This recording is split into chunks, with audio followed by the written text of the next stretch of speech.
لا الہ الا اللہ محمد الرسول اللہ۔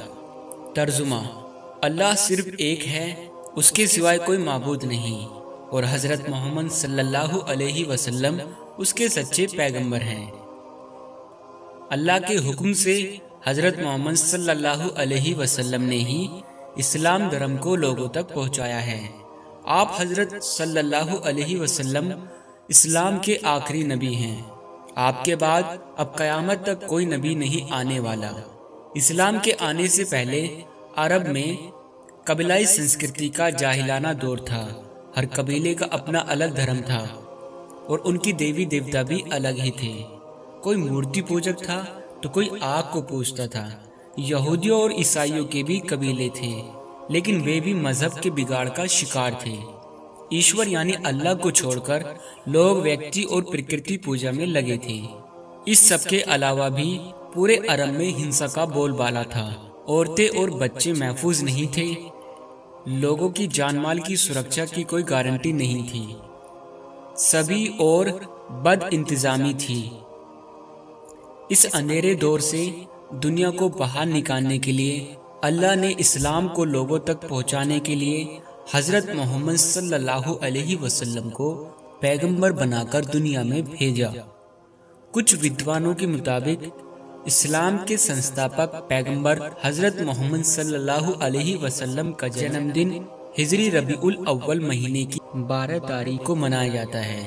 571 عیسوی کو شہر مکہ میں پیغمبر حضرت محمد صلی اللہ علیہ وسلم کا جنم ہوا تھا۔ مکہ سعودی عرب میں استھت ہے۔ آپ صلی اللہ علیہ وسلم کے والد صاحب یعنی پتا کا نام عبداللہ بن عبد المطلب تھا اور والدہ یعنی ماتا کا نام آمنہ تھا۔ صلی اللہ علیہ وسلم کے پتا کا انتقال ان کے جنم کے 2 ماہ بعد ہی ہو گیا تھا۔ ایسے میں ان کا لالن پالن ان کے چاچا ابو طالب نے کیا۔ آپ کے چاچا ابو طالب نے آپ کا خیال ان کی جان سے بھی زیادہ رکھا۔ عبادت اور الہام: آپ صلی اللہ علیہ وسلم بچپن سے ہی اللہ کی عبادت میں لگے رہتے تھے۔ آپ نے کئی دنوں تک مکہ کی ایک پہاڑی ابول النور پر عبادت کی۔ 40 برس کی آیو میں آپ کو اللہ کی اور سے سندیش یعنی الہام پراپت ہوا۔ اللہ نے فرمایا، یہ سب سنسار سوریہ، چاند، ستارے میں نے پیدا کیے۔ مجھے ہمیشہ یاد کرو، میں کیول ایک ہوں، میرا کوئی مانی ثانی نہیں ہے۔ لوگوں کو سمجھاؤ۔ حضرت محمد صلی اللہ علیہ وسلم نے ایسا کرنے کا اللہ کو وچن دیا، تبھی سے انہیں نبوت پراپت ہوئی۔ قرآن: حضرت محمد صلی اللہ علیہ وسلم پر جو اللہ کی پاک کتاب اتاری گئی وہ ہے قرآن۔ اللہ نے فرشتوں کے سردار جبرائیل علیہ السلام کے معرفت پوتر سندیش وہی سنایا۔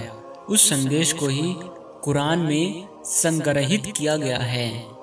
قرآن کو نازل ہوئے لگ بھگ 1400 سال ہو گئے، لیکن اس سندیش میں ذرا بھی رد و بدل نہیں کی گئی ہے۔ سب سے پہلے ایمان۔ نبوت ملنے کے بعد آپ حضرت صلی اللہ علیہ وسلم نے لوگوں کو ایمان کی دعوت دی۔ مردوں میں سب سے پہلے ایمان لانے والے صحابی حضرت ابو بکر صدیق رضی اللہ تعالی عنہ رہے۔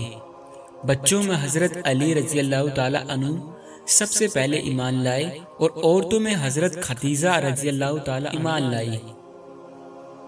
وفات: 632 عیسوی 28 صفر ہجری سن 11 کو 63 برس کی آیو میں حضرت محمد صلی اللہ علیہ وسلم مدینہ میں دنیا سے پردہ کر لیا۔ ان کی وفات کے بعد تک لگ بھگ پورا عرب اسلام کے ستون میں بن چکا تھا اور آج پوری دنیا میں ان کے بتائے طریقے پر زندگی گزارنے والے لوگ ہیں۔